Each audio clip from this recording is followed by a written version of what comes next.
Good morning बच्चों।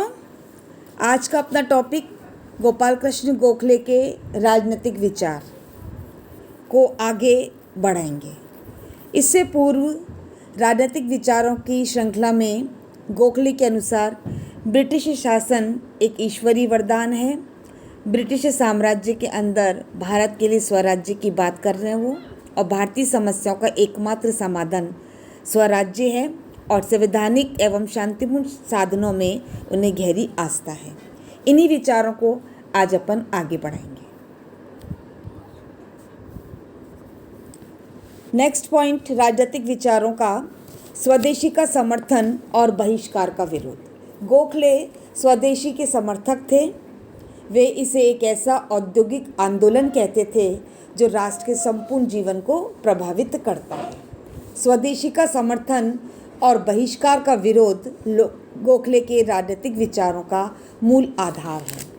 इन्होंने समय समय पर इसके स्वरूपों, नैतिक, आर्थिक स्वरूपों को स्पष्ट करने का प्रयास किया। अपने नैतिक स्वरूप में स्वदेशी अपनी मातृभूमि के प्रति एक उच्च कोटि का गंभीर, भाव प्रधान, उत्सुक और व्यापक देश प्रेम है। यह मातृभूमि के प्रति असीम शक्ति है। यह त्याग और परस्पर सहयोग की भावना है। स्वदेशी अपने भौतिक स्वरूप में आर्थिक है। इस स्वरूप में स्वदेशी देश के अनुसार देश को आत्मनिर्भर बनाना है, आर्थिक साधनों के निर्गमन पर रोक लगाता है, आत्मसम्मान जागृत करना है और देश का औद्योगिक विकास बढ़ाता है। यह स्वदेशी वस्तुओं के अधिकाधिक उत्पादन और इस्तेमाल और विदेशी वस्तुओं के परित्याग पर बल देता है। यह स्वदेशी वस्तुओं की मांग बढ़ाता है, जिससे उनकी खपत बढ़ती है। इससे देश में उत्पादन में वृद्धि होती है और औद्योगिक विकास आशातीत होता है।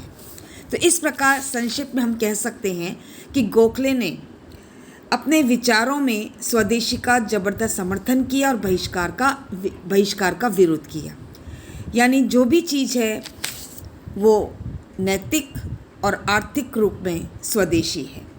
स्वदेशी को अपनाना आर्थिक रूप में और विदेशी का बहिष्कार करना, ये विदेशी वस्तुओं का बहिष्कार करना, ये गोखले का मूल मंत्र था। राजनीति के आध्यात्मिकरण अर्थात साध्य साधनों की पवित्रता पर गोखले ने बल दिया। गोखले ने नैतिकता और उच्च आदर्श को लेकर राजनीति में प्रवेश किया और इन उद्देश्यों को प्राप्त करने के लिए ही उन्होंने राजनीति में धर्म, नैतिकता, चरित्र, सार्वजनिक सेवा, परित्याग और साध्य साधनों की पवित्रता पर बल दिया। वे राजनीति को जन सेवा का एक साधन मानते हैं। उनका कहना था कि चरित्र और नैतिकता के अभाव में राजनीति संभव ही नहीं है, बल्कि निरर्थक भी है। उनके अनुसार स्थापित की गई भारत सेवक समाज का मुख्य उद्देश्य ऐसे चरित्रवान, देशभक्त और समाज सेवी लोगों की टोली तैयार करना था जो आत्म बलिदान में ही आत्म आनंद का अनुभव कर सके। यह भारत सेवक समाज राजनीति के आध्यात्मिकरण का संस्थागत एवं संगठित प्रयास था। राजनीति के आध्यात्मिकरण में गोखले के पूर्वगामी थे। गोखले के साधनों की पवित्रता और उच्च नैतिक चरित्र के तत्वों ने गांधी जी को प्रभावित किया था और वे अपना उसे गुरु मानते थे। तो ये 2 पॉइंट अपन ने जो डिस्कस किए कि गोखले ने आर्थिक रूप में हमेशा स्वदेशी का समर्थन किया और स्वदेशी के स्वरूप में एक नैतिक स्वरूप और एक आर्थिक स्वरूप। नैतिक स्वरूप में अपनी मातृभूमि के प्रति गंभीर भाव रखना, व्यापक देश प्रेम रखना, त्याग और परस्पर सहयोग की भावना रखना, ये उसका नैतिक स्वरूप है।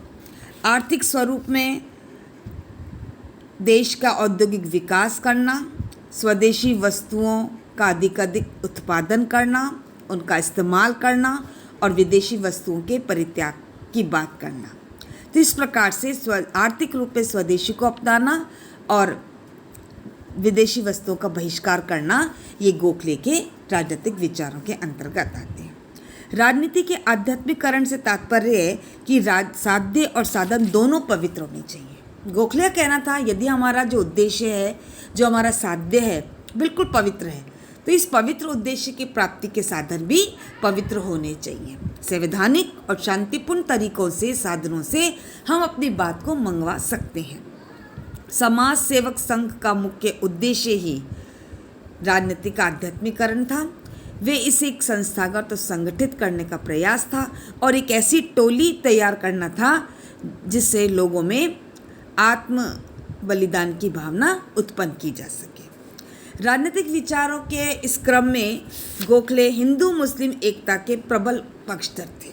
गोखले जीवन पर्यंत एक राष्ट्र के सिद्धांत के समर्थक रहे।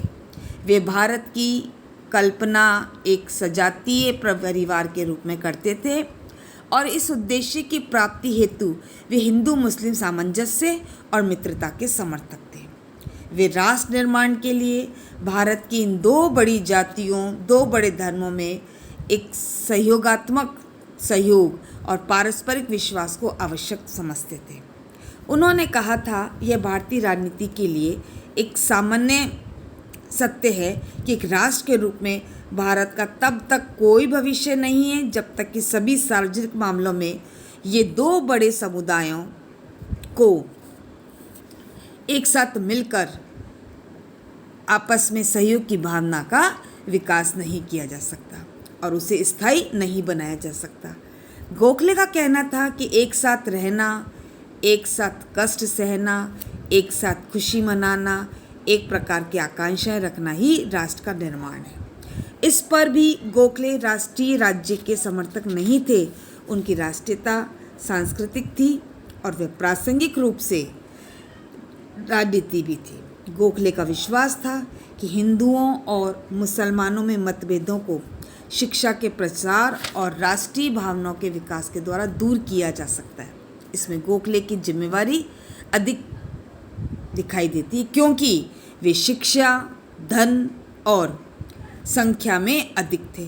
गोखले कहते थे कि जो लोग सार्वजनिक क्षेत्र में कार्यरत हैं उन्हें किसी ऐसी गतिविधि से न केवल दूर रहना चाहिए बल्कि उसकी निंदा भी करनी चाहिए जो समुदायों में द्वेष, अविश्वास और संदेह को पैदा करते हैं। गोखले का कहना था एक राजनीतिज्ञ की दृष्टि से किसी एक संप्रदाय या एक समुदाय तक सीमित नहीं रहना चाहिए।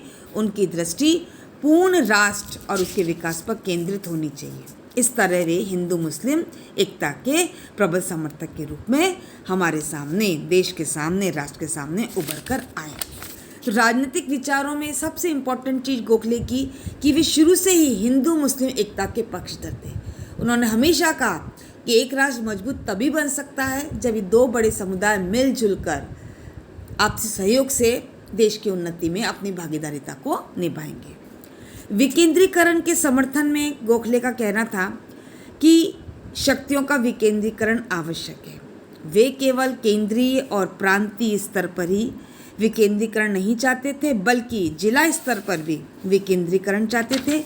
जिला स्तरीय विकेंद्रीकरण से उनका अर्थ था कि जिला प्रशासन को केंद्रीय सरकार के सचिवालय और उसके अनेक विशेष विभागों के नियंत्रण से मुक्ति मिल जाए और दूसरे जिले के लोगों को जिले के प्रशासन को प्रभावित करने के अधिकाधिक अवसर मिले जब तक कि अधिकारी जनसेवक का साधन न बन जाए। गोखले केंद्र और प्रांतीय सरकारों के आर्थिक और प्रशासनिक विषयों को अलग अलग करना चाहते थे।